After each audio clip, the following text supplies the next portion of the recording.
जय श्री राम मित्रों। रावण के पूर्व के राक्षसों के विषय में। क्या कुबेर और रावण से भी पहले लंका में मांसभक्षी राक्षस रहते थे? फिर उनका पूर्वज कौन था? कौन थे हेति और प्रहेति?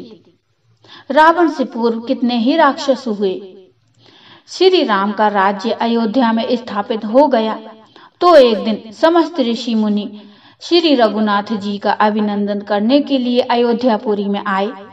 रामचंद्र जी ने उन सब का यथोचित सत्कार किया।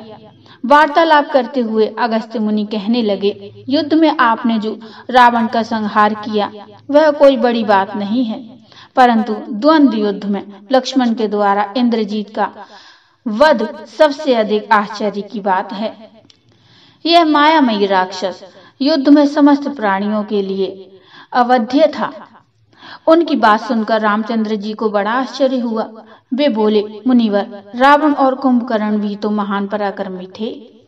महोदर, प्रहस्त, विरूपाक्ष भी कम वीर न थे।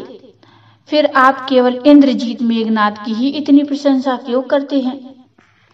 इस पर अगस्त्य मुनि बोले, इस प्रश्न का उत्तर देने से पहले मैं तुम्हें रावण के जन्म, वर प्राप्ति आदि का विवरण सुनाता हूँ। ब्रह्मा जी के पुलस्त्य नामक पुत्र हुए थे, जो उन्हीं के समान तेजस्वी और गुणवान थे। एक बार वे महागिरी पर तपस्या करने गए थे। वह स्थान अत्यंत रमणीक था, इसलिए ऋषियों, नागों, राज ऋषियों आदि की कन्याएं वहां क्रीड़ा करने आ जाती थीं। उन कन्याओं की उपस्थिति के कारण उनकी तपस्या में विघ्न पड़ता था। उन्होंने उन्हें वहां आने से मना किया। जब वे नहीं मानी तो उन्होंने श्राप दे दिया कि कल से जो कन्या यहाँ मुझे दिखाई देगी वह गर्भवती हो जाएगी। शेष सब कन्याओं ने तो वहां आना बंद कर दिया, परंतु राजऋषि तृणबिंदु की कन्या श्राप की बात से अनभिज्ञ होने के कारण उस आश्रम में आ गई और महर्षि की दृष्टि पड़ते ही गर्भवती हो गई। जब तृणबिंदु को यह बात मालूम हुई तो उन्होंने अपनी कन्या को पत्नी के रूप में महर्षि को अर्पित कर दिया। इस प्रकार विसर्वा का जन्म हुआ, जो अपने पिता के समान वैद्य और धर्मात्मा हुआ। महामुनि भरद्वाज ने अपनी कन्या का विवाह विसर्वा के साथ कर दिया। उनके वैश्रवण नामक पुत्र हुआ। वह भी धर्मात्मा और विद्वान था। उसने भारी तपस्या करके ब्रह्मा जी को प्रसन्न किया और इंद्र तथा वरुण के सदृश लोकपाल का पद पाया। फिर उसने चित्रकूट पर्वत पर बसी लंका को अपना निवास स्थान बनाया और राक्षसों पर राज्य करने लगा। श्री राम ने आश्चर्य से पूछा, तो क्या कुबेर और रावण से भी पहले लंका में मांसभक्षी राक्षस रहते थे? फिर उनका पूर्वज कौन था? यह सुनने के लिए मुझे कौतूहल हो रहा है।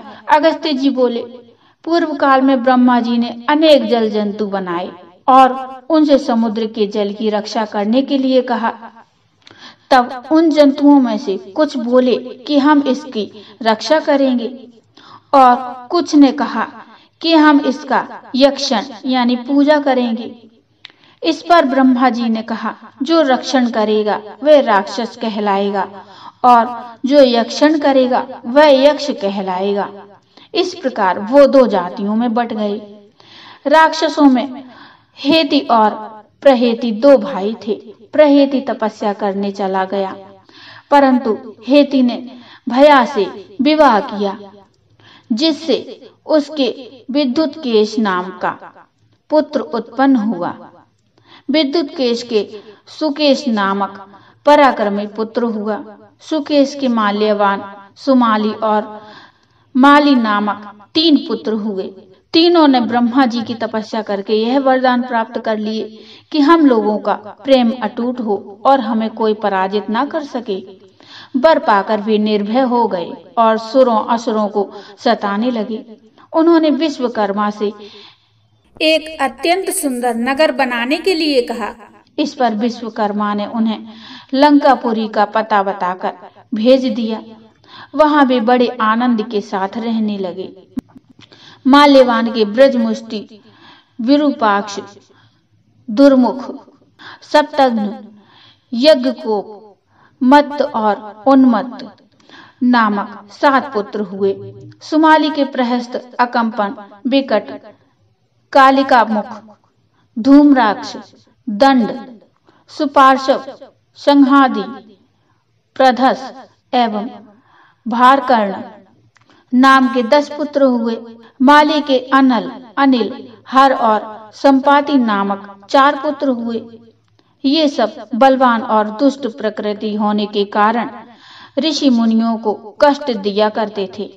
उनके कष्टों से दुखी होकर ऋषि मुनिगण जब भगवान विष्णु की शरण में गए तो उन्होंने आश्वासन दिया कि हे ऋषियों, मैं इन दुष्टों का अवश्य ही नाश करूंगा। जब राक्षसों को विष्णु भगवान के इस आश्वासन की सूचना मिली तो वे सब मंत्रणा करके संगठित होकर माली के सेनापतित्व में इंद्रलोक पर आक्रमण करने के लिए चल पड़े। समाचार पाकर भगवान विष्णु ने अपने अस्त्र शस्त्र संभाले और राक्षसों का संहार करने लगे। सेनापति माली सहित बहुत से राक्षस मारे गए और शेष लंका की ओर भाग गए। जब भागते हुए राक्षसों का भी नारायण संहार करने लगे तो माल्यवान क्रुद्ध होकर युद्ध भूमि में लौट पड़ा। भगवान विष्णु के हाथों अंत में वह भी काल का ग्रास बना। शेष बचे हुए राक्षस सुमाली के नेतृत्व में लंका को त्याग कर पाताल में जा बसे और लंका पर कुबेर का राज्य स्थापित हुआ। राक्षसों के विनाश से दुखी होकर सुमाली ने अपनी पुत्री कैकसी से कहा कि पुत्री, राक्षस वंश के कल्याण के लिए मैं चाहता हूँ कि तुम परम पराक्रमी महर्षि विशर्वा के पास जाकर उनसे पुत्र प्राप्त करो।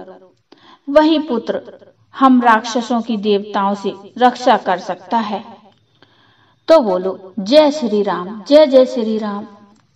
मित्रों, ये कथा आपको कैसी लगी मुझे कमेंट में बताइए। कमेंट में जय श्री राम अवश्य लिखिए। कथा अच्छी लगी हो तो लाइक करिए और चैनल को सब्सक्राइब कर लीजिए। मिलते हैं एक नई कथा, नए प्रसंग को लेकर। तब तक के लिए जय श्री राम।